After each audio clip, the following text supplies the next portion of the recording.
开了8年小餐馆重装开业，还没到饭点就开始排队。商场监管员拨开人群冲进后台，随手测了一下餐品，就开出10万元罚单。餐品是按照标准出的，我客户都吃了8年了，怎么会不干净？我说超标就是超标，今天备餐全超标，罚你10万还是少的。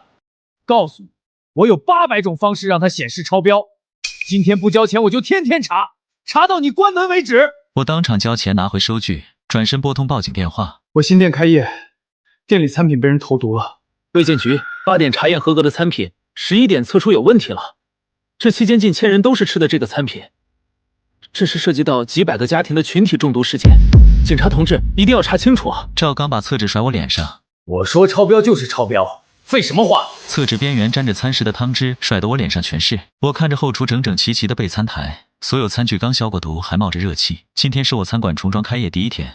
我开这个店8年，周边小区大半人都吃过我家的饭，以前从来没人说过我家餐品不干净。重装前我还特意全店消杀，办了新的卫生许可证。今天早晨防疫店的人刚上门做过检测，所有指标全合格。报告还在我前台抽屉里放着。赵哥，你是不是测错了？这可是餐品安全，对我餐馆影响很大的。我想跟您商量个事儿。我压着声音跟他商量，外面排队的顾客都伸着脖子往里面看。刚开业就闹出这事儿，以后生意还怎么做？我错，我干这行5年，整条街都是我们商场的，我还能测错？赵刚把罚单啪的趴在备餐台上，罚单上盖着商场的红章，10万的数字刺得人眼睛疼。要么现在交钱，要么我直接封你店，你自己选。我赔了个笑，赶紧跑到前台把防疫站的检测报告拿过来。报告上的公章还新鲜着，检测日期就是今天早晨8点半。赵哥，你看，这是早晨刚出的报告，全合格。是不是厕纸过期了？咱拿新的再测一次行不行？赵刚扫都没扫一眼报告，伸手就把报告扒到地上。谁跟你攒？你少拿着破纸糊弄我！我只认我手里的厕纸，我说不合格就是不合格。周围排队的老顾客也看不下去了。张姨是我家8年的老熟客，每天都来吃早饭。她挤到后厨门口帮我说话。你这同志怎么说话呢？我吃他家饭8年，从来没拉过肚子。人家刚装修完，卫生比以前还干净，还自己请卫监局的来检查了，这怎么就不合格了？就是啊，难不成你比防疫站的还权威了？你这测的准不准啊？几个老顾客纷纷附和。赵刚冷笑一声，斜着眼扫过那帮老顾客。怎么着？现在开餐馆都流行雇老头老太太当托了。我告诉你们，少在这妨碍我执法！只要在我们这里开店，就得按我们标准来。天王老子测过也不行。张姨气得手都抖了。你这同志，行了，别吵了。赵刚直接打断张姨的话，抬手指着我。最后给你10分钟，要么交钱，要么我现在就叫保安封店。到时候你不光要交罚款，还要交停业整顿的保证金，亏得更多。我站在原地，手指攥得发白。我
从洗碗工做起，